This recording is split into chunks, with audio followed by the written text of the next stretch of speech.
Alors Jean-Paul, bonjour, merci de nous accorder cette interview pour le site du VHS. Donc on l'a vu, donc ton équipe s'est imposée 3-2 dans les dernières secondes, donc un match à rebondissement après donc une troisième victoire consécutive à domicile, cinquième victoire d'ailleurs.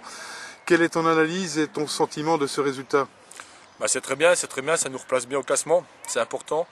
Maintenant, hier soir, les garçons ont eu un énorme courage, parce qu'être mené 2 fois au score, 2 erreurs individuelles, un penalty qu'on ne doit jamais faire, une sortie aérienne de Yohan qui passe à travers. Puis les garçons, ils ont été la chercher, avec le cœur, avec les tripes, parce que c'était pas évident, c'était le 3e match dans la semaine. Mais ça prouve que l'équipe est bien en ce moment et il faut continuer comme ça. Mais il faut faire attention parce que dans le football, tout va très vite dans un sens comme dans un autre, donc il faut prendre les bons moments. Et il reste 8 matchs pour atteindre notre objectif.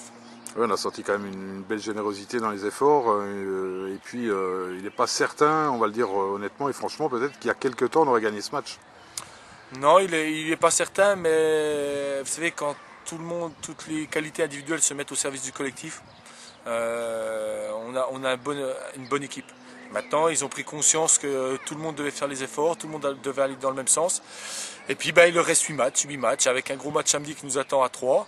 Mais il ne faut pas lâcher, et il faut rester dans le même état d'esprit. Parce que dès qu'on va s'écarter un peu de cet état d'esprit, on le perdra cash. Maintenant, c'est bien pour la suite. Alors effectivement, une belle opération comptable, donc le VHS qui rejoint en tête de classement les réserves de Strasbourg et Dijon. Oui, une bonne opération comptable. Maintenant, le tout, c'est d'être premier à la dernière journée. Je ne regarde pas vraiment le classement, mais voilà, si on gagne nos 8 matchs, on montera. Donc voilà, à nous de savoir ce qu'il nous reste à faire. Donc déplacement, tu en as parlé, déplacement samedi à 16h contre la réserve de Troyes. Une réserve où on s'était imposé 1-0 ici d'ailleurs. Ouais. Ce ne sera pas un match facile non plus. Non, ça va être un match difficile. Surtout qu'ils viennent de perdre, ils sont à 6 points à l'heure actuelle. Maintenant, c'est pareil, ça va être le même acabit qu'Ilzac, c'est-à-dire qu'ils vont être obligés de nous battre pour se relancer dans ce championnat. À nous d'aller là-bas pour déjà pas perdre ce match. Et puis si on peut faire mieux, on essaiera de faire mieux. Mais c'est vrai qu'il va falloir sortir un gros match là-bas.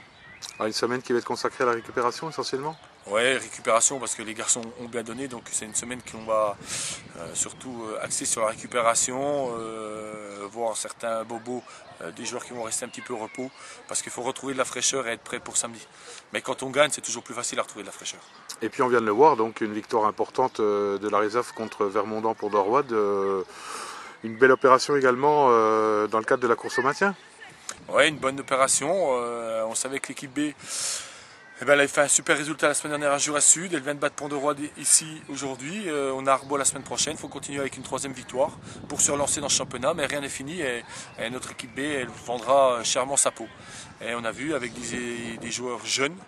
Et ça c'est intéressant. Maintenant on arrivera ou pas à la maintenir, mais on va rester dans cet état d'esprit, jouer avec des joueurs jeunes. Et puis pour toi personnellement, une victoire avec l'équipe C contre Fesches-Châtel? Ouais, une victoire avec l'équipe C, ce qui nous permet pas d'assurer le maintien avec l'équipe C, mais de faire un bon pas pour faire le maintien. C'est intéressant parce que pour une équipe C, c'est jamais évident. Donc, mais c'est bien pour le VHS, ça veut dire que le VHS vit bien. Et puis on rajoutera la victoire des U19 contre le PTT Besançon. Oui, 8-0. Voilà, donc on va dire que c'est un bon week-end.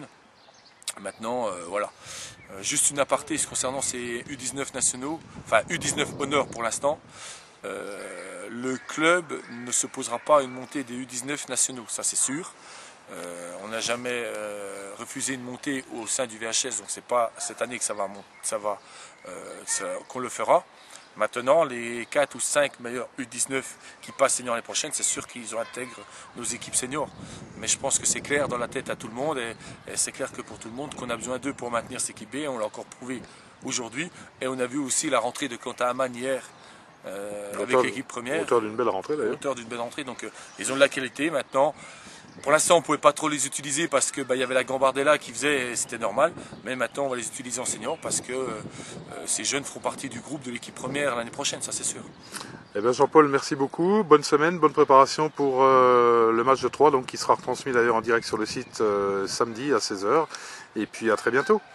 Et merci à tous, bonne semaine à tous. Et puis une aparté, je tiens à remercier Pad pour ce site du VHS qui est super bien tenu. Où c'est qu'on s'y plaît à voir les vidéos, tout. Et merci à toi, Pad. Merci.